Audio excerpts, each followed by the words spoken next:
Bom dia, irmãos. Graça e paz do Senhor Jesus a todos.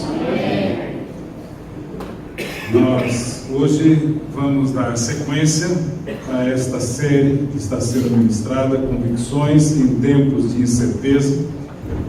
E tem sido muito bom receber um retorno de irmãos, o quanto estas palavras da série têm sido instrumentos de Deus, curador, restaurador em sua vida.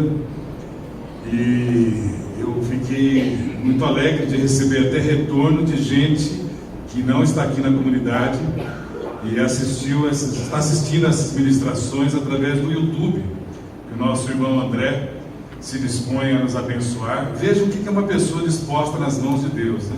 Você pode olhar para o André e achar que ele é um técnico em gravação, ele é dentista, mas ele se dispõe a abençoar com o que ele tem, ali com a sua câmera, e depois abençoar postando no YouTube. E a gente teve retorno até de um amigo de faculdade que não conhece, que não anda com o Senhor, e ele entrou em contato comigo. Olha, eu vi a palavra no YouTube, como aquilo falou comigo, estava muito legal a gente ver. E também irmãos que se colocaram dizendo que estão orando durante todo esse tempo para que essa palavra realmente cumpra o seu propósito. E é importante, conforme o Valdir orou, que estejamos com o coração totalmente aberto àquilo que Deus tem a ministrar às nossas vidas.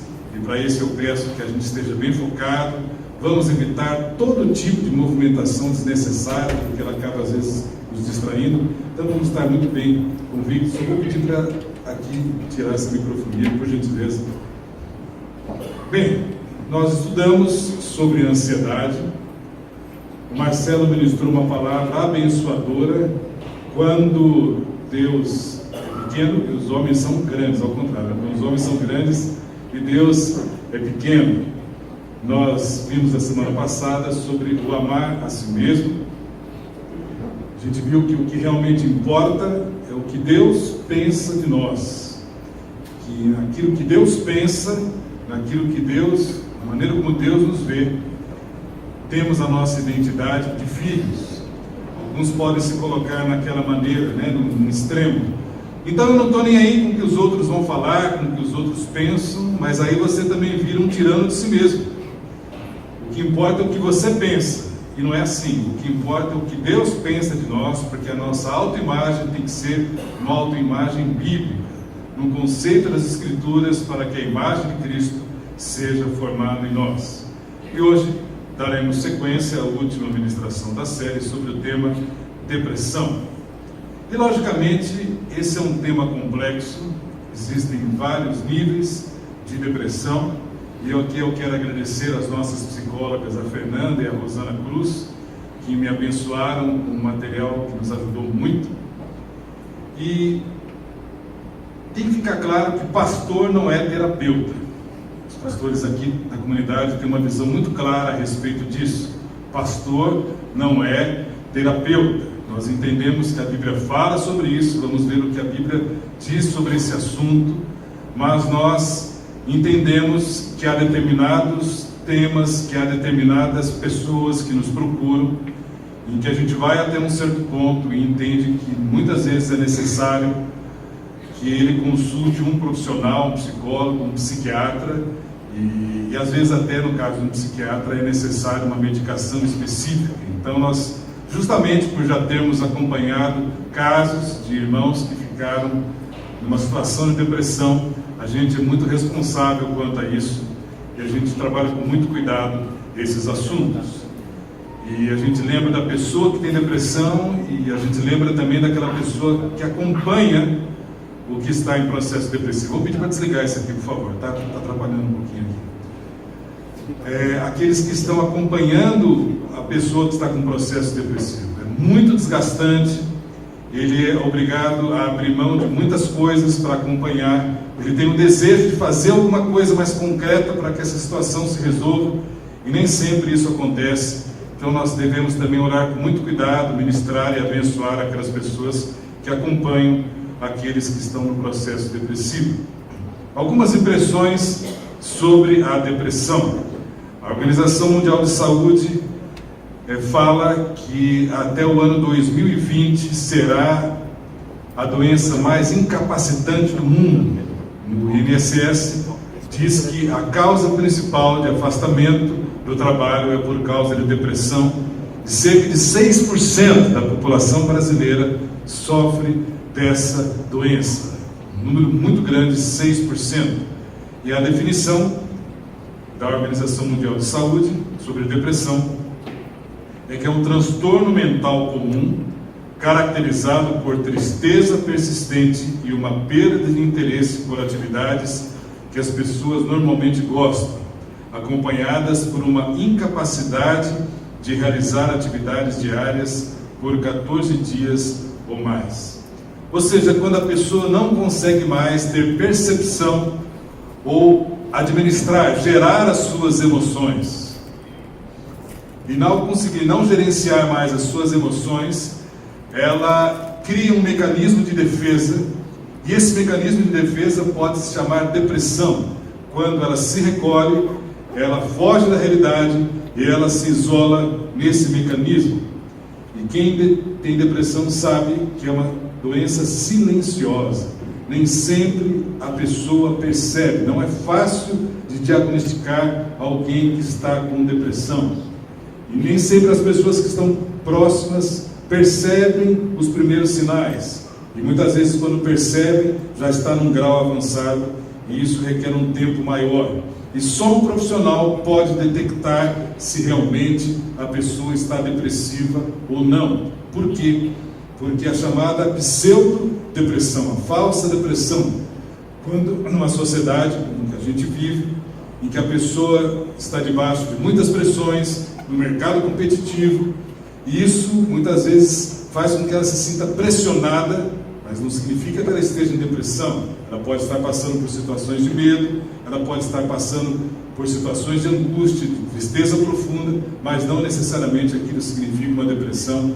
E repito, somente um profissional pode diagnosticar, e a gente precisa ter muito cuidado, porque hoje em dia é uma doença que você não pode se autodiagnosticar. Você precisa de alguém com conhecimento, com ferramentas para isso. Um grande perigo que eu já vi é alguém começar na sugestão. Toma lá o remédio, ouvi dizer que é bom, né? E o Rivotril é o segundo remédio mais vendido no Brasil. E o grande problema, que é um remédio bom, mas tem que ser ministrado por um profissional.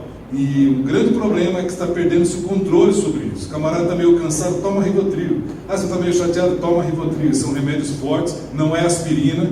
E a gente precisa ter muita responsabilidade quanto a essa questão de medicação. Alguns obstáculos ao tratamento. Alguns obstáculos. Primeiro, dificuldade que as pessoas têm em reconhecer que precisam de ajuda. Há uma resistência muito grande em admitir isso. Segundo, vergonha em assumir esse quadro. Por quê? Porque quem fica deprimido fica fragilizado. E a gente vive numa sociedade em que a gente tem que parecer o forte, né? O bonzão sempre tem que estar bem. Isso é um problema. Desconhecimento de boa parte das pessoas que acham que depressão é manha, é frescura, que o camarada está querendo chamar atenção, e aquela ideia de achar que psicólogo e psiquiatra é coisa para louco. E essa ideia totalmente inconcebida traz todo tipo de infundamentos e de crendices. Olha, eu tenho um remedinho bom para isso. Toma aquele chá de jiló com banha de galinha que fica bom. Sabe aquelas coisas? Não, está meio assim, olha, vai naquela igreja e pega a rosa ungida. A rosa ungida em casa, ela recebe todos os fluidos negativos.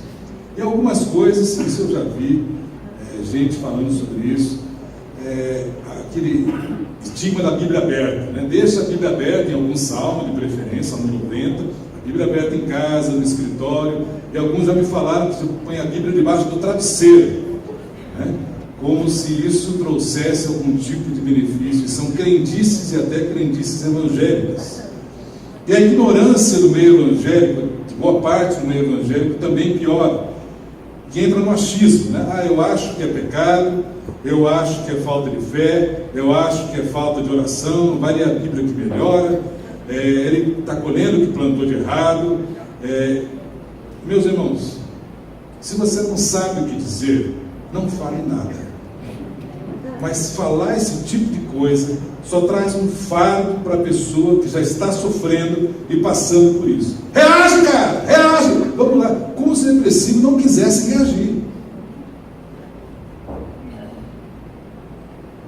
O discurso de fé triunfalista também atrapalha muito. Afinal, nós somos da vitória, nós somos do Senhor, glória a Deus. Crente não se cansa, crente não fica triste, crente está sempre alegre.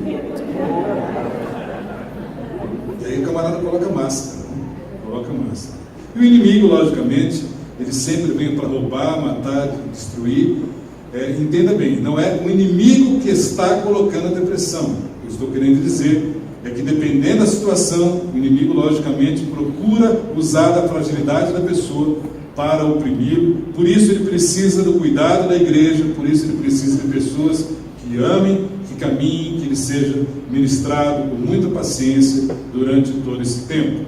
Não adianta ficar dando bronca no deprimido, exortá-lo, que ele tem que parar com isso. Não, ele precisa de palavras de aceitação, precisa de palavras de acolhimento. Olha, nós vamos sair juntos dessa, Deus está conosco, conte comigo. Afinal, a Bíblia diz que o coração ansioso deprime o homem, mas uma palavra bondosa o anima. É isso exatamente o que ele precisa. Não, mas espera aí, Edmilson, não pode ser pecado? Pode. Há algumas situações específicas de pecado. Por exemplo, o rei Davi, quando adulterou com Batseba e mandou matar o seu marido, tentou esconder o pecado durante todo esse tempo, ele sofreu um tipo de depressão por causa da culpa, por causa do pecado. Lá em Salmo 32, versículos de 3 a 5, quando ele, depois de vivenciar toda esta situação, ele escreve: enquanto escondi os meus pecados, o meu corpo definhava de tanto gemer, pois de dia e noite a tua mão pesava sobre mim. Minha força foi se esgotando como em tempo de seca. Então reconheci diante de ti o meu pecado, e não encobri as minhas culpas. Eu disse: confessarei as minhas transgressões ao Senhor, e tu perdoaste a culpa do meu pecado. Realmente, o pecado não confessado, o pecado escondido, ele vai oprimindo a vida da pessoa, e se ela não confessa, se ela não se liberta desta situação, ela pode chegar numa situação de depressão. Mas precisamos ter muito cuidado de não achar que, então, porque a pessoa está deprimida, necessariamente ela está em pecado. Há alguns casos assim, e como a gente não sabe, temos que deixar que Deus trate esse assunto e não trazer um fardo da pessoa, já concluindo que ela está naquele estado por causa de um suposto pecado. Precisamos ser muito responsáveis quanto a isso. Na história, há homens e mulheres que sofreram de depressão. Um dos casos muito interessantes é de John Bunyan. Ele é autor do livro O Peregrino, que é uma das obras mais conhecidas no meio cristão, talvez depois da Bíblia, uma das obras mais lidas. E ele sofreu por depressão durante muitos anos, durante o tempo que ele ficou preso, por se recusar a deixar de pregar o Evangelho. E ali na prisão, ele sofreu processos depressivos, e Deus, com a sua graça, tratou com ele, e ele saiu daquele tempo de prisão totalmente revigorado no Senhor. Martinho Lutero, que foi talvez o maior nome que a gente possa falar da Reforma Protestante, sofreu profundos momentos de depressão em que ele se isolava num castelo, mas aí ele buscava também as pessoas e revigorava a sua fé das mais diversas maneiras. E diante dessa visão que a gente tem hoje do Evangelho, eu fico pensando que situação nós teríamos, como seria a reação se um dos pastores, por exemplo, ficasse depressivo. Talvez as maricotas gospel falassem assim: meu Deus, está sendo depressão, isso eu não quero mais que ore por mim. Toda essa visão mal concebida faz com que a gente traga um fardo ainda maior. Na realidade, a Bíblia fala de homens e mulheres que sofreram também processos depressivos. Como Davi, nós falamos, o famoso caso de Jó, que depois de todo um tempo depressivo, ele restaurado completamente nas suas emoções, fala: eu te conhecia só de ouvir, mas agora os meus olhos te veem. A Bíblia fala de Ana, a Bíblia fala de Moisés, e tem a famosa história de Elias, que nós veremos também. Todos eles apresentaram quadros de medo, de cansaço, de abatimento, de visão distorcida dos fatos. Mas o interessante é a gente observar que em todas essas circunstâncias, em todos os relatos bíblicos, encontramos, acima de tudo, um Deus amoroso, que procurava caminhar com eles naquele momento de fragilidade. Um Deus amoroso que não os condenava, mas um Deus que os compreendia, que chamava junto de si e que procurava caminhar junto com eles, para que o fardo fosse mais leve e que através do Senhor a restauração viesse, como veio em cada um desses casos. Então, em cima desse quadro que nós temos que analisar o assunto que vamos tratar hoje. Esse é o livro que nós vamos basear a maior parte da palavra, que é de uma psicóloga cristã chamada Esther Carrinho, que escreveu esse livro, Depressão tem luz no fim do túnel. Esther Carrinho é com certeza a psicóloga cristã mais conhecida, e ela é psicóloga inclusive de muitas pessoas não cristãs, vários artistas famosos consultam com ela. A gente conhece a Esther de muitos anos atrás, quando minha família também participava de uma missão chamada Jovens em Cristo, em que a gente ajudava, minha mãe era responsável da cozinha, de um grupo de jovens que faziam acampamentos evangelísticos, e a Esther também participava ali da cozinha. E a última vez que eu conversei com ela, ela trata minha mãe carinhosamente como uma discipuladora, quando não se falava em discipulado naquele tempo, mas que minha mãe foi instrumento de Deus para formá-la com os conceitos de uma mulher de Deus. E ela é uma pessoa extremamente bíblica, muito bem centrada na palavra, e precisamos inclusive ter cuidado com isso. Eu sou plenamente favorável à ajuda de um profissional psiquiatra, de um psicólogo, mas precisamos ter cuidado, porque alguns falam coisas que são totalmente contrárias à palavra de Deus. Então não é todo psiquiatra e todo psicólogo que é bom.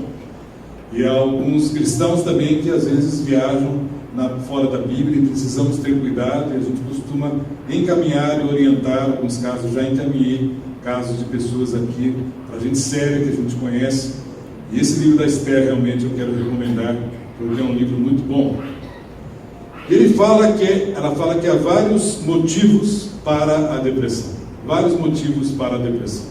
Pode ser uma disfunção química no organismo, que aí você precisa regularizar isso com uma medicação.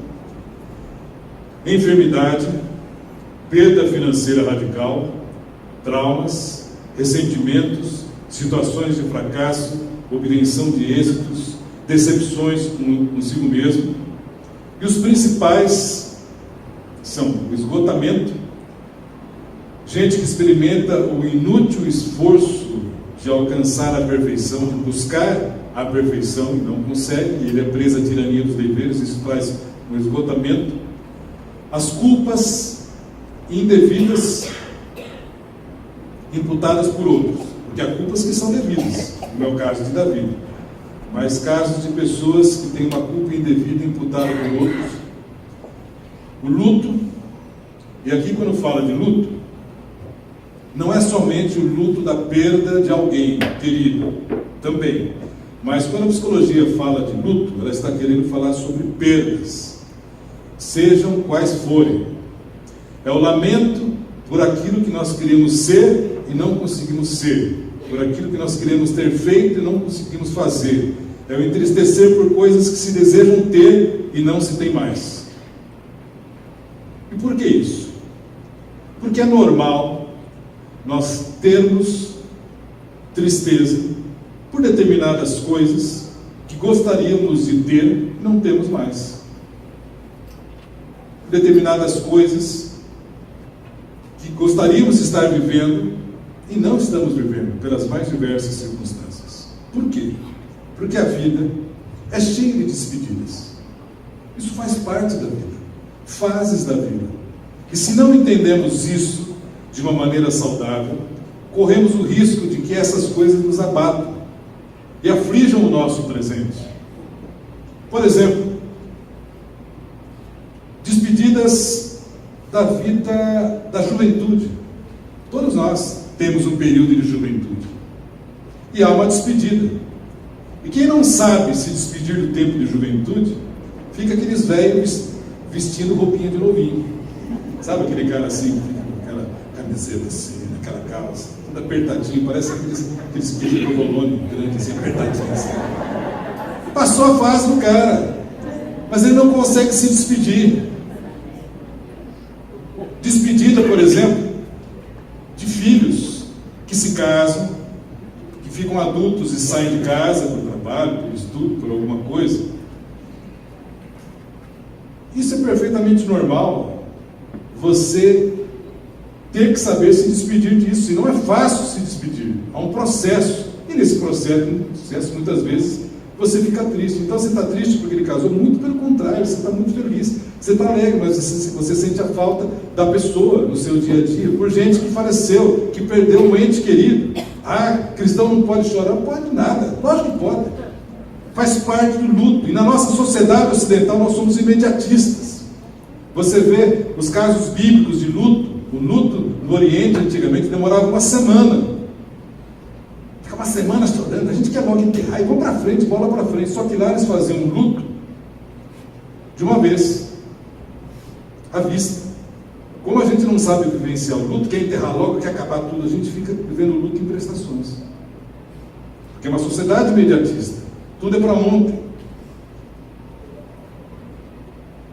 Perdas fazem parte da vida profissional. Por que alguns ficam depressivos ao se aposentarem? Porque ele acha que não serve para mais nada. Lutos no nosso próprio organismo, perdas. Perda na fase de fertilidade, entra a questão da menopausa na mulher, da andropausa no homem. E presta atenção, quem não sabe fazer as despedidas, sofre. Porque fica vivenciando em relação ao passado. E quem fica vivenciando em relação ao passado, quem não se despede, não sabe contemplar o momento novo, o momento bom de um Deus que coloca as mais diversas fases em nossa vida, para que todas sejam celebradas, para que todas a gente possa desfrutá-las em Deus. Ou seja, em Deus há sempre muito mais. Nossa vida não termina em determinadas etapas. Deus tem o melhor e nos trata de uma forma fantástica em todas as fases da nossa vida. Em cada fase tem o seu positivo e o seu negativo, mas a gente precisa saber vivenciar isso de uma maneira positiva, senão a gente é jogado para o lago existencial da perda dos sonhos, da energia e da vida. E não precisa ser assim. Com Deus podemos entender que em cada fase Ele está presente conosco. O profeta Elias foi alguém que vivenciou isso. E quem era Elias? Quem era o profeta Elias? Talvez passe aquela ideia de que por ser um profeta, ele era um super, um ungidão, aquele cara tremendo de Deus. Mas em Tiago 5, 16 a 18, diz assim que Elias era humano como nós. Ele orou fervorosamente para que não chovesse, e não choveu sobre a terra durante 3 anos e meio. Orou outra vez, e os céus enviaram chuva, e a terra produziu seus frutos. Eu gosto demais quando a Bíblia fala que Elias era humano como nós. Como você. Ele não era um super. Talvez você tenha ideia de que os heróis bíblicos são supermans espirituais. Não eram. Ele tinha suas debilidades e tinha seus sucessos. Tinha seus momentos de conquistas e tinha seus momentos difíceis. O interessante é que na Bíblia, Deus não ignora os momentos de heroísmo, mas Deus também não ignora a fragilidade dos seus servos. É animador a gente ver, a gente pode confiar no mesmo Deus que Elias confiou. E o que a gente poderia aprender com Elias? Eu te convido a abrir o seu aplicativo, a sua Bíblia, em 1 Reis, capítulo 19. Nós vamos ler juntos esse texto. 1 Reis, capítulo 19. E te animar a deixar a sua Bíblia aberta para a gente continuar estudando o texto.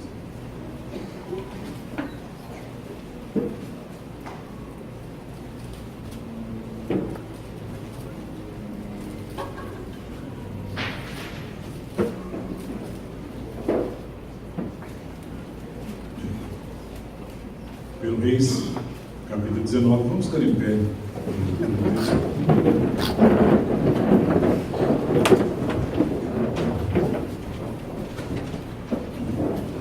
Acabe fez saber a Jezabel tudo quanto Elias havia feito e como matara todos os profetas à espada. Então Jezabel mandou um mensageiro a Elias a dizer: façam-me os deuses como lhes aprouver de manhã. A estas horas não fizer eu a tua vida como fizeste a cada um deles. Temendo, pois, Elias levantou-se para salvar a sua vida, se foi e chegou a Berseba, que pertence a Judá, e ali mesmo deixou o seu moço. Ele mesmo, porém, se foi ao deserto, caminho de um dia, e veio e se assentou debaixo de um zimbro, e pediu para si morte, e disse: basta, toma agora ao Senhor a minha alma, pois não sou melhor do que os meus pais. Deitou-se e dormiu debaixo do zimbro, e eis que um anjo tocou e lhe disse: levanta-te e come. Olhou ele e viu junto à cabeceira um pão cozido sobre pedras em brasa e uma botija de água. Comeu, bebeu e tornou a dormir. Voltou segunda vez o anjo do Senhor, tocou e lhe disse: levanta-te e come, porque o caminho te será sobre modo longo. Levantou-se, pois, comeu e bebeu, e com a força daquela comida caminhou 40 dias e 40 noites até Horebe, o monte de Deus. Ali entrou numa caverna, onde passou a noite, e eis que lhe veio a palavra do Senhor e lhe disse: que fazes aqui, Elias?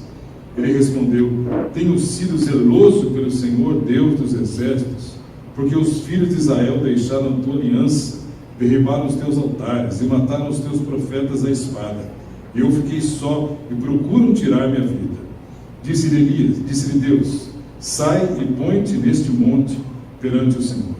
Eis que passava o Senhor, e um grande e forte vento fendia os montes e despedaçava as penhas diante dele. Porém o Senhor não estava no vento. Depois do vento um terremoto, mas o Senhor não estava no terremoto. Depois do terremoto um fogo, mas o Senhor não estava no fogo. Depois do fogo um cicio tranquilo e suave. Ouvindo Elias, envolveu o rosto no seu manto e saindo pôs-se à entrada da caverna. Eis que lhe veio uma voz e lhe disse: que fazes aqui, Elias? Ele respondeu: tenho sido em extremo zeloso pelo Senhor Deus dos exércitos, porque os filhos de Israel deixaram a tua aliança, derrubaram os teus altares e mataram os teus profetas à espada. E eu fiquei só e procuram tirar minha vida. E disse-lhe o Senhor: vai, volta-te o teu caminho para o deserto de Damasco, e em chegando lá, unge a Azael, rei sobre a Síria. A Jeú, filho de Nissi, ungirás rei sobre Israel, e também Eliseu, filho de Safate, de Abel-Meolá, ungirás profeta em teu lugar. Quem escapar à espada de Azael, Jeú matará. Quem escapar à espada de Jeú, Eliseu matará.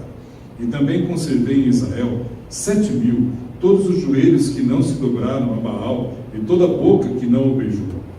Partiu, pois, Elias dali, e achou Eliseu, filho de Safate, que andava lavrando com 12 juntas de bois diante dele. Ele estava com a 12ª. Elias passou por ele e lançou o seu manto sobre ele. Então deixou este os bois, correu após Elias e disse: deixa-me beijar o meu pai e a minha mãe, e então te seguirei. Elias respondeu-lhe: vai e volta, pois já sabes o que fiz contigo. Voltou Eliseu de seguir Elias, tomou a junta de bois e os imolou, e com os aparelhos dos bois cozeu as carnes e as deu ao povo, e comeram. E então se dispôs e seguiu a Elias e o servia. Até aqui, pode se sentar.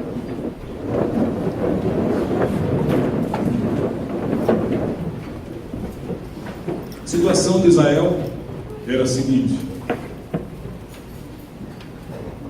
o rei Acabe e a sua mulher Jezabel estavam no governo. Quando fala em Jezabel, se você já leu o Antigo Testamento, você vai observar que o nome dela aparece diversas vezes relacionado a uma pessoa perversa. Então você imagina uma mulher ruim, mas ruim mesmo, era Jezabel. E ela mandou matar todos os profetas, quase todos, os profetas do Senhor, e eles combinavam uma idolatria ao Deus Baal, associado a um culto ao Senhor. E essa mistura de um culto a Baal com um culto ao Senhor ia dar rolo. Você vai ver que Deus abomina esse tipo de mistura.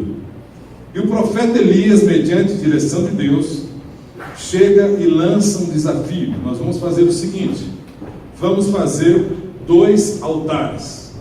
Um para o suposto Deus Baal de vocês, e o outro para o verdadeiro Deus. E aquele que enviar fogo do céu e consumir o holocausto será considerado o verdadeiro Deus. E lá se juntou todo o povo. Diz que todo Israel estava ali. Pessoal com câmeras de TV, internet, todo mundo com celular já gravando assim para ver o espetáculo. E olha que interessante, era Elias sozinho contra 450 profetas de Baal. Elias sozinho, pois é, mas era Elias e Deus. Ou seja, Elias mais Deus igual maioria. E se você está passando uma situação dessa, em que você pensa que está sozinho, mas você tem Deus do seu lado, fica tranquilo, você está maioria. Você e Deus igual maioria. E o profeta Elias mandou fazer os altares, o pessoal erigiu ali os altares do holocausto, com pedra, com lenha, colocaram ali um novilho. E Elias fala algo muito interessante para o povo. Hoje vocês vão decidir que Deus irão seguir. Deus verdadeiro ou Baal. Ou seja, para com essa mistura de querer fazer um culto aos dois. Porque Deus não divide a sua glória com ninguém.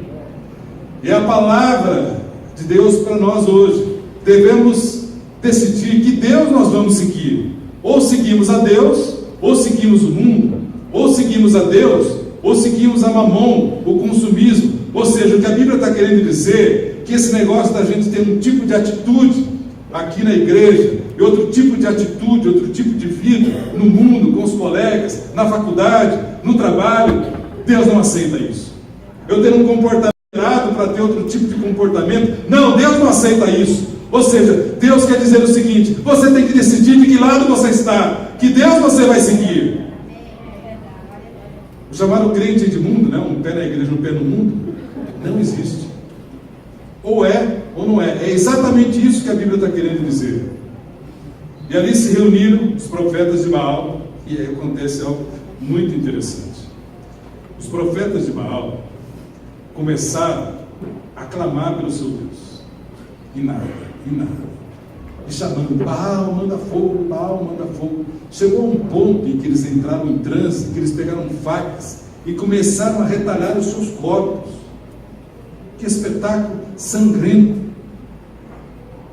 E esse texto, você vai verificar que tem algumas coisas muito gozadas, muito engraçadas. Elias começa a tirar um barato do pessoal.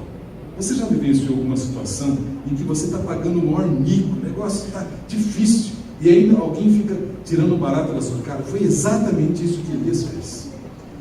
Fala mais alto. Ele pode estar com um problema no ouvido. Vai ver que ele foi no banheiro. Ele está mandando um WhatsApp para alguém. Elias fica tirando o barato e o povo só olhando. E nada de fogo.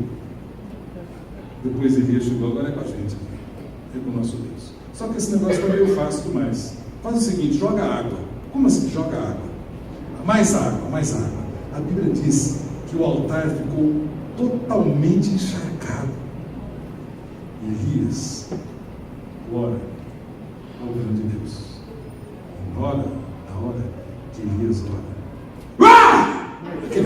Até aquele cara que está no celular, olhando para mim agora, vem aquele fogo do céu tremendo. Que fogo? Tem que ser uma coisa assim. Veio aquele fogo enorme e consumiu o holocausto, a carne, a madeira, a água, as pedras foram consumidas. E nessa hora tem uma cena muito engraçada. O povo que estava do lado de Baal, nessa hora todo mundo ajoelha: o Senhor é Deus, o Senhor é Deus, pelo amor de Deus, não faz nada com a gente. E foi tremendo. Elias mandou matar os 400 profetas de Baal. Por quê? Porque o mal tinha que ser arrancado pela raiz. Eles faziam sacrifícios de crianças, e Deus abomina isso. E aí Elias sai e vai para um tempo de oração. Nesse tempo de Deus fala com ele. Ele ora para que novamente chovesse sobre a terra. Por quê? Por causa da idolatria. Deus havia falado para Elias comunicar a Acabe que ele fecharia as comportas do céu, e fazia 3 anos e meio que não chovia sobre a terra. Uma economia agrícola como a de Israel estava destruída, com muita fome. E Elias vai e ora. O céu estava azul, limpo. De repente, aparece uma pontinha de uma nuvem, diz que do tamanho de uma mão. Não sei qual é o tamanho da sua mão. Dá uma olhada no tamanho da sua mão. A mão do irmão ao lado também. A dele pode ser mais gordinho, não sei se é sua bem. Mas era porque, o que é isso? No céu. Na hora que Elias vê aquela pontinha de nuvem, era suficiente. Deus falou que vai chover, vai chover. E talvez hoje você esteja orando para Deus fazer algo, mas você está querendo alguma coisa assim, nuvens. Se tem uma pontinha, já basta. Porque Elias chega para Acabe e fala assim: Acabe, vaza depressa para a sua casa, porque vai cair uma grande inundação de Deus. Acabe olha para cima, aquele céu azul aqui, mas depois do que esse cara já fez aqui, é melhor eu obedecer. E Acabe pega a sua carruagem, pisa fundo no acelerador e vai embora. E aí, pessoal, acontece algo muito engraçado. Provido de uma força sobrenatural de Deus, diz a Bíblia que Elias começou a correr, e correu e ultrapassou o carro, que logicamente era um tipo de uma biga, né, um cavalo naquele tempo, ultrapassou o rei 25 quilômetros. Você imagina o rei pisando no acelerador, de repente olha Elias assim. Nem o Usain Bolt, nem o The Flash, ninguém corria mais depressa que aquele cara. E imagina Elias passando, e correndo, e chegando primeiro. Na hora que o rei Acabe chega, demorou, hein? Demorou. E o que Acabe faz? O cara, quando é mané, tem que ser muito mané mesmo. Ele tinha acabado de ver Deus fazer um milagre tremendo, com aquele fogo do céu, ele estava ali presente. Mas ele chega, e conforme a gente viu aqui no capítulo 19 de 1 Reis, ele chega para Jezabel, a sua mulher. Olha o jeito que o cara fala. Bel, é o seguinte, sabe aquele Elias, aquele profeta malvado? Ele mandou matar todos os profetas seus lá de Baal. Ele foi do céu, a gente pagou um mico também. Baal foi envergonhado, matou todo mundo. E agora? O que a gente vai fazer? Era um frouxo mimado e controlado pela esposa. Em vez de ele chegar e falar: mulher, eu sou o rei aqui, depois do que ouviu que Deus fez, ninguém mais vai fazer idolatria nessa terra, vamos nos voltar ao verdadeiro Deus. Mas ele chega e fala: mas a merda. Aqui no Brasil não tem isso, mas lá na Rússia, não está tendo agora, tem uns maridos que fazem igual. Então, ao invés de se posicionar como sacerdote, joga tudo na mão da esposa. A mulher está gastando muito aqui em casa. Mulher, tem que dar um jeito lá no seu filho. Seu filho tem que estar mal comportado. Olha, lá no trabalho, meu chefe está me tratando mal. Lá na igreja, ninguém está me reconhecendo. Ela pega assim: vem cá, um cafunézinho. Deixa que eu vou cuidar de tudo isso para você.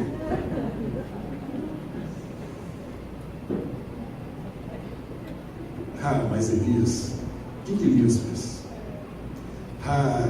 Elias era um homem tremendo, ungidão.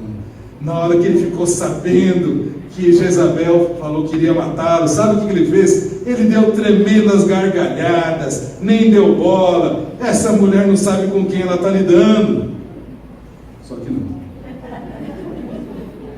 Elias teve um medo tremendo. E vazou, saiu correndo, com medo de perder a vida, mediante a ameaça de Isabel. Aquele homem que tinha passado por situações tremendas, e realmente quando ele orou, veio uma chuva torrencial. Quando ele orou, veio o fogo do céu. Nem Hollywood, nem Liga da Justiça viram tanto poder. Mas aquele homem, naquela hora, quando escutou aquelas palavras de morte, aquilo entraram no seu coração. Ao invés dele falar: Senhor, essas palavras não me caíram bem.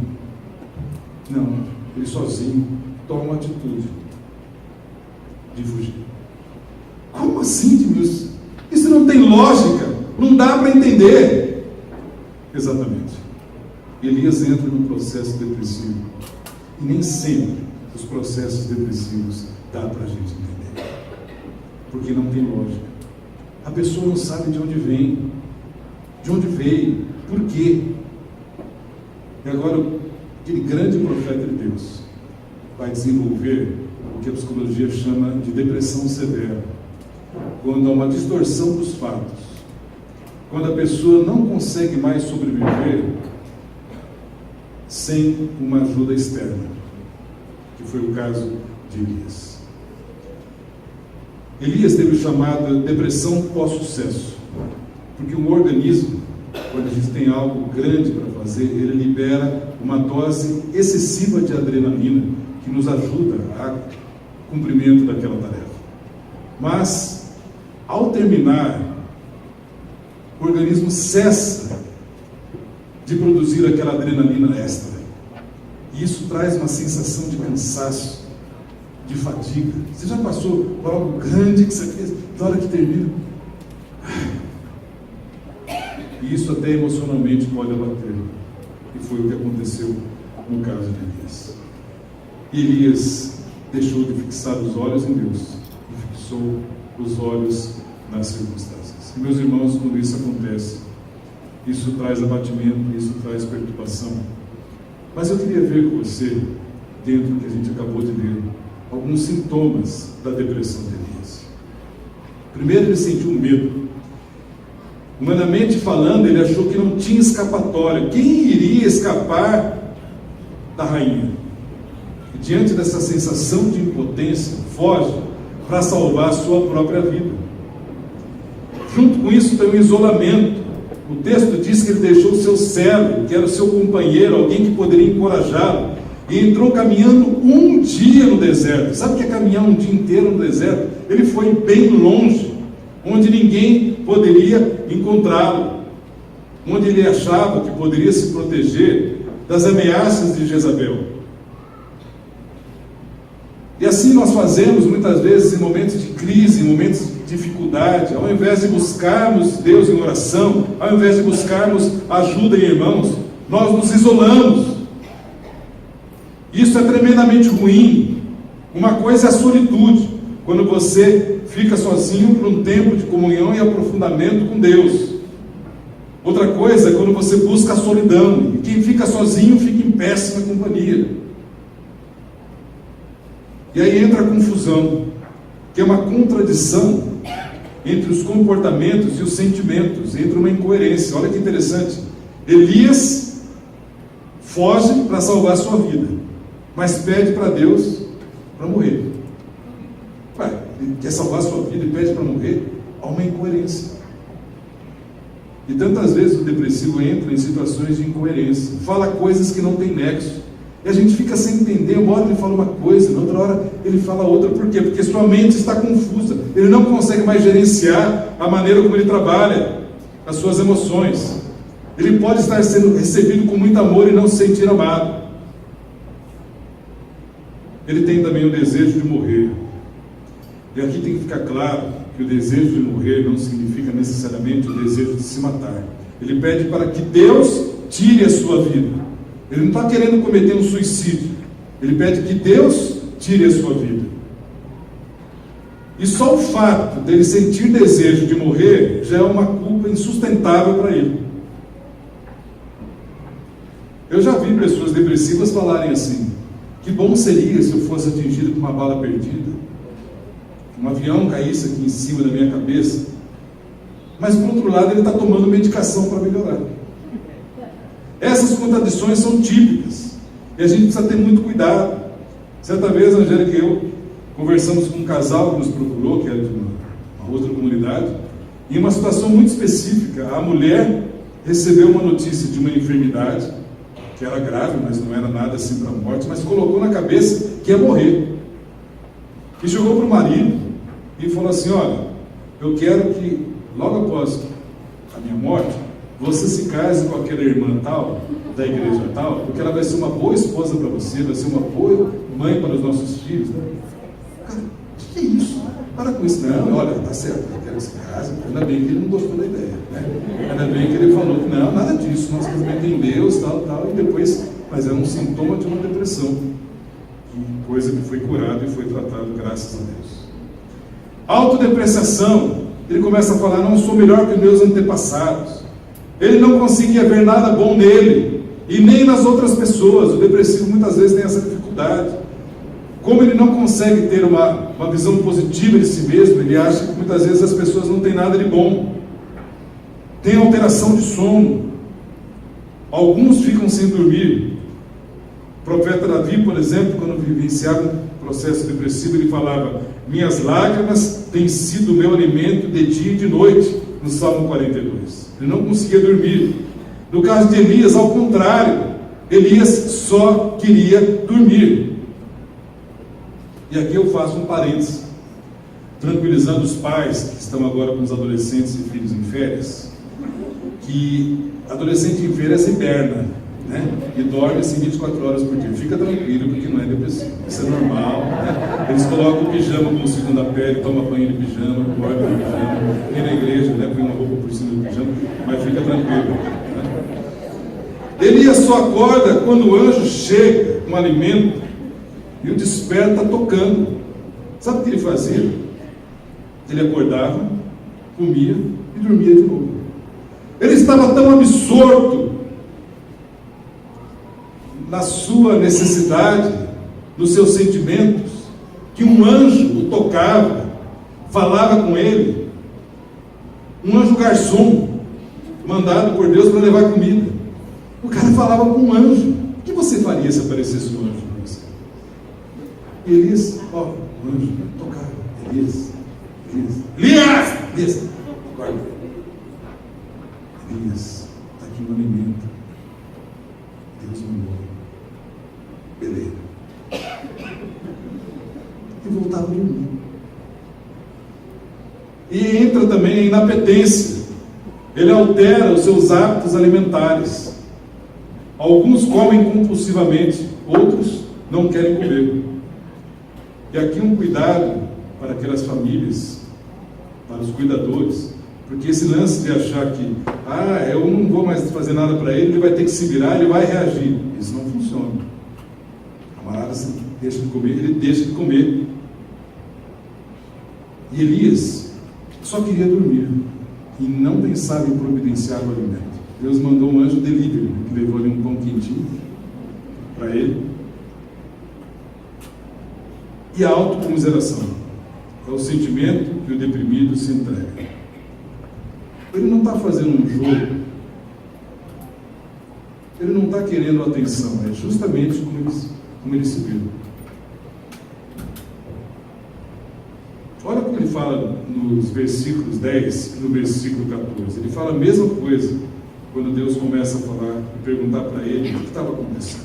Olha o jeito que ele responde: tenho sido zeloso pelo Senhor, Deus dos exércitos, porque os filhos de Israel deixaram a tua aliança, derrubaram os teus altares e mataram os teus profetas à espada.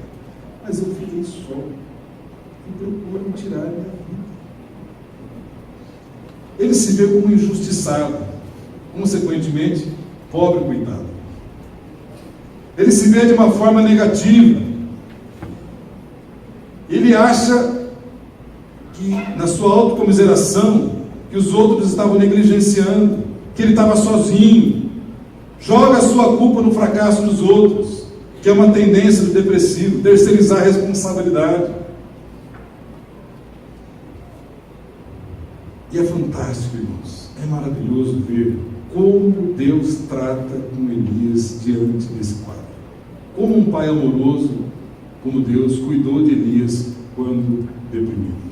Primeiro, com compreensão. Deus não o critica, nem repreende, Deus o compreende. Esse é o Deus que nós temos, que nos compreende em nossas debilidades. Depois da sonoterapia, ele colocou Elias para dormir. Preparou a caminha. Você vai descansar. Alimentação. Enviou uma refeição no deserto. Você imagine o trabalho que isso dá. Deus tem que separar um anjo para levar uma comida para ele lá. Porque Deus se preocupa conosco nos detalhes. Eu quero te dizer, na maioria das vezes, nós não conseguimos enxergar o cuidado de Deus nos detalhes conosco. Porque a gente vai se acostumando. Você já não agradece porque tem água. Você agradece pelo alimento nesse café da manhã, aqueles que tomaram o café hoje de manhã. Mas, para a verdade, a gente ora, agradece pelo alimento, mas a gente não consegue mais observar muitas vezes os detalhes do dia a dia, dos livramentos, dos cuidados, da bênção de Deus para a gente no dia a dia, porque aquilo vai se tornando algo normal. Mas Deus cuidava de Elias. Depois do exercício, a pessoa que está no processo depressivo, dificilmente ele quer sair para fora, ele quer ficar na toca dentro de casa, ele tem que sair, tomar um sol, isso é recomendado pelos médicos, ele tem que dar uma volta, ele tem que se exercitar, porque isso produz a endorfina que traz prazer, isso é positivo. O que Deus faz? Chega para Elias e fala assim: Elias, você vai comer essa comida e você vai lá para o Monte Horebe, ou o famoso Monte Sinai. E Elias, na força daquela comida, caminhou 40 dias e 40 noites, haja exercício.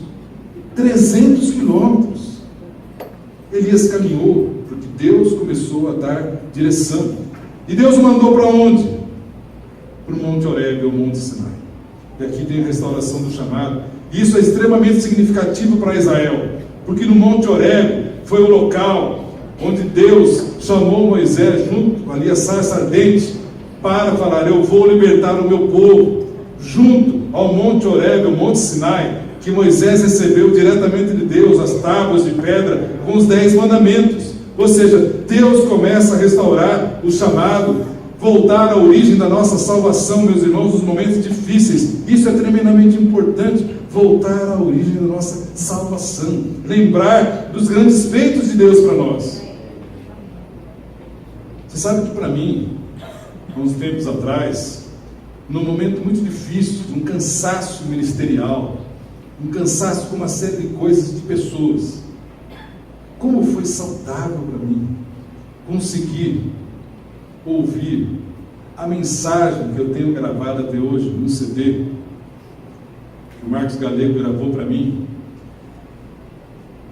com o dia de 1990, dia 22 de maio de 1990, quando ali num hotel no centro de Guarulhos, uma palavra do pastor Abílio, eu recebi a ordenação ministerial.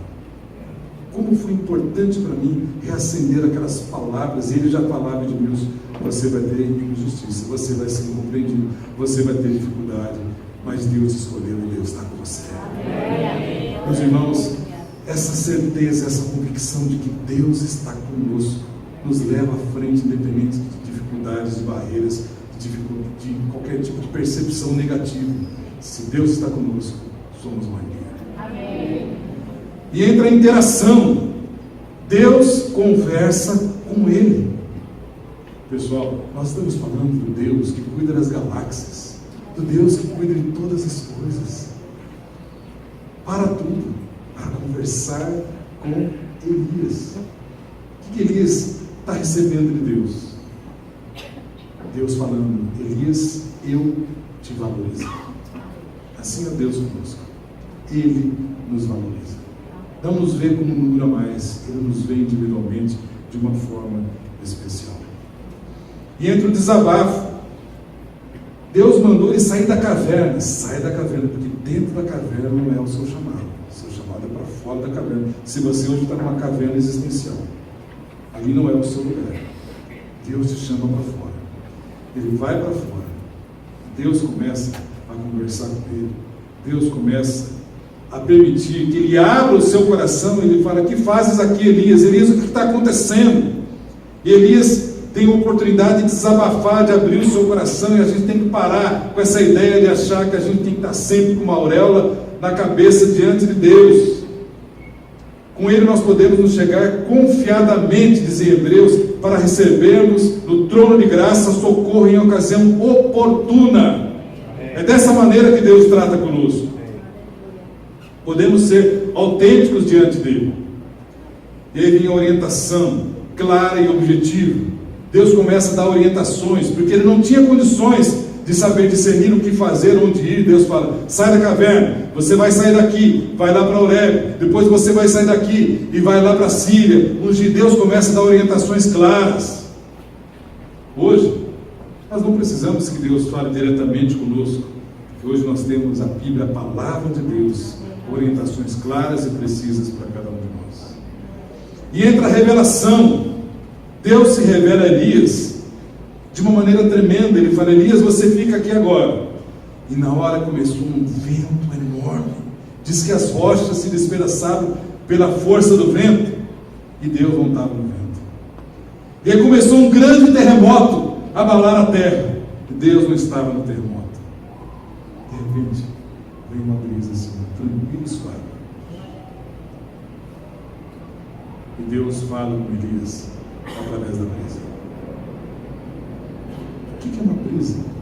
Deus não falou através do vento, Deus não falou através do terremoto, mas Deus falou quase como silêncio. Deixa eu te falar uma coisa: o fato de parecer que Deus está em silêncio não significa que Ele não está falando e que Ele não está agindo. Deus está falando para Elias: Elias, eu estou no controle. Talvez você esteja orando por determinadas situações na sua vida, coisas que parecem que não acontecem, dramas que parecem que não se resolvem, parece que Deus está blindado em silêncio. O silêncio de Deus significa que Ele está falando, que também que Ele está agindo. Ele pode estar falando com você hoje, nesta manhã. A grande questão é se temos os nossos ouvidos abertos para ouvir aquilo que Deus está falando. Deus fala conosco das maneiras mais incríveis. Às vezes a gente fica pensando numa coisa grande, um vento, um terremoto. Deus faz um milagre, faz alguma coisa tremenda. E Deus fala conosco através de um abraço, como eu disse, Renato. Deus fala conosco quando você recebe aquela mensagem gostosa de um irmão, de um presentinho, de uma comida gostosa. Deus fala conosco das mais diversas maneiras. O que nós precisamos é estar com os nossos ouvidos espirituais atentos àquilo que Ele está falando. Entra a restauração ministerial. Ele fala para Elias algo que nunca tinha acontecido: Elias, você vai ungir o rei da Síria. Rei da Síria? O que tem a ver o profeta Elias com o rei da Síria? Deus mandou para mostrar que Deus controlava tudo. Você vai ungir o rei da Síria, o novo rei da Síria, você vai ungir um novo rei Israel, e você vai ungir um novo profeta Eliseu. Ou seja, Elias, o seu ministério não acabou. Elias, tem lugar para você. Elias, você é homem de Deus. E talvez nessa manhã você esteja com esses pensamentos: meu ministério acabou, não tem lugar mais para mim, eu não sei mais o que faço. Deus está falando: tem lugar para você. O meu propósito com a sua vida não acabou. Eu quero te usar como homem e como mulher de Deus. Tem um encorajamento: Elias, você não está sozinho. Tem mais 7.000 homens que não dobraram os seus joelhos a Baal. Elias, não se esqueça, eu não dei a última palavra ainda. E enquanto Deus não dá a última palavra, nada aconteceu. E ele termina com um companheirismo. Você vai lá, que eu vou providenciar uma pessoa para caminhar com você, chamada Eliseu, um amigo pessoal, um herdeiro do ministério profético, a renovação da esperança. Como é importante nessa hora, aí que é a bênção dos grupos, é a bênção da gente ter relacionamentos com irmãos que caminham conosco, que ninguém está imune ao sofrimento, mas ninguém é obrigado a caminhar sofrendo sozinho. Deus coloca pessoas na nossa caminhada para a gente viver em comunidade. Eu tenho que buscar o quê? Gente que me abençoa, gente que tem algo de Deus para mim. Porque tem gente também que, sinceramente, nessa hora não ajuda nada. A gente precisa de pessoas que tenham algo de Deus para nos oferecer. E mais do que isso, Cristo é a melhor companhia para aquele que está dentro dele. Mesmo que você não tenha vontade, busque a Deus em oração. Mesmo que aquilo não te fale nada, mas continua no desejo de ler a palavra de Deus. Busque boas ministrações, busque coisas de Deus que possam estar te preenchendo. Lutero, nos momentos de depressão, ele buscava ler as promessas de Deus que existem na Bíblia. E ele buscava louvor. Nessa hora ele compunha muita música, queria ouvir muita música. O louvor é libertador. Coloque louvores, não vai ouvir a Anitta nessa hora, né? Pelo amor de Deus. Vai ouvir coisas que venham para encher o seu coração.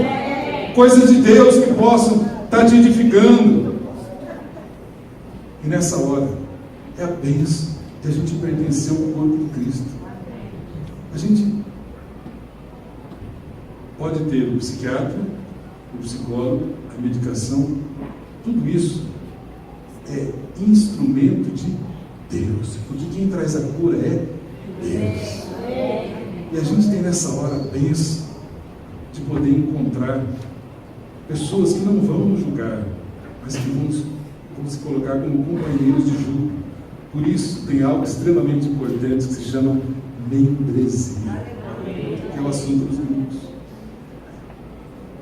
Um local onde a gente possa assumir um compromisso como família de Deus, onde eu sou pastoreado, onde eu sou ministrado, onde eu sou amado, onde eu posso servir e ser servido. É o ninho que Deus colocou para a gente, que é a igreja, que não é simplesmente um local para a gente ir assistir um culto e ir embora, mas um local onde a gente pode ser ministrado através dos relacionamentos. Eu quero terminar essa palavra contando para você uma historinha que eu li no livro de Charles Swindoll sobre Elias.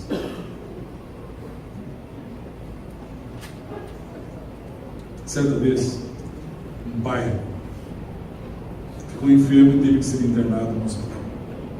E durante esse tempo que ali ele esteve, ele construiu um caminhãozinho de madeira para o seu filho pequeno. E no dia da visita, a mãe foi com o filho, mas ele não pôde entrar. E ele ficou ali no jardim e sua mãe subiu lá no quinto andar para visitar o pai. E ele, ao ficar sabendo que o filho não podia entrar, pediu para que um dos assistentes do hospital entregasse para o filho esse caminhãozinho. E ele ficou na janela do quinto andar, eram aquelas janelas lacradas, ficou para ver a reação do filho, para tentar interagir com o filho visualmente de alguma maneira. O menino recebeu o caminhãozinho, abraçou o assistente, abraçou o caminhãozinho, ficou emocionado, pegou o caminhãozinho e começou a brincar com ele. E o pai, tentando fazer uma comunicação visual, ficou ali, se mexendo, dando sinal desesperado: filho, estou aqui, olha, fui eu que fiz o caminhãozinho, estou aqui. Mas o menino ficou entretido o tempo todo com isso, com o caminhãozinho. Até que a mãe teve que descer, falar com o filho: olha ali o papai.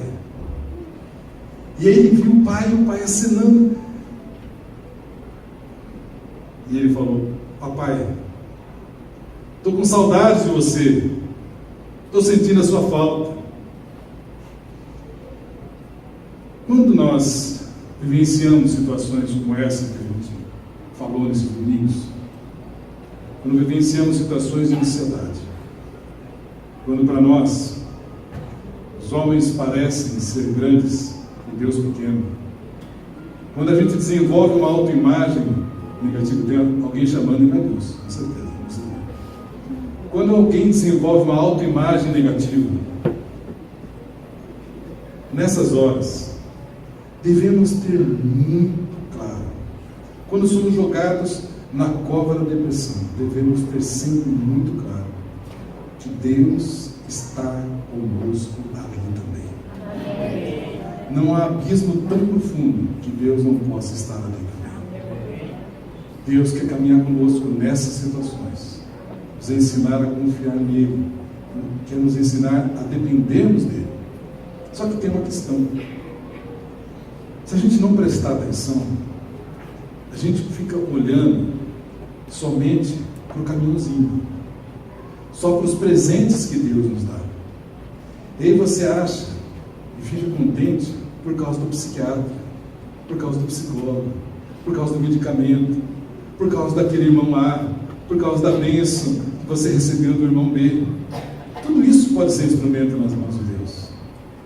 Mas não se esqueça de olhar para cima para o papai. De papai lá em cima assinando, dizendo: filho, eu te amo, você é importante para mim. Eu quero ter um relacionamento com você, não somente nesses momentos difíceis, mas conosco sempre. Porque toda glória deve ser dada somente a Ele. Amém. Obrigado, Senhor, porque o Senhor é um Deus amoroso, cheio de graça. Obrigado, Senhor, porque Tu és a centralidade de tudo. Nossa vida está totalmente em Tuas mãos. Senhor, nós queremos Te rogar uma palavra curadora e restauradora na vida de cada irmão, cada irmã que chegou aqui abatido, alguns até depressivos, alguns outros com tristeza ou confusos em seu coração. Senhor, que a esperança seja renovada na vida de cada um. Que o Senhor continue ministrando palavra de graça, de restauração. Obrigado, Senhor, pela maravilhosa experiência de sermos Teus filhos e nós conseguimos enxergar e desfrutar da Tua paternidade. Queremos ser uma igreja saudável, curada fisicamente, emocionalmente e espiritualmente, Senhor. E reconhecemos que por nós mesmos não temos como fazer isso, mas através da graça e ação do Teu Espírito Santo, o Senhor nos acolhe e nos sentimos filhos amados, em nome de Jesus. Amém.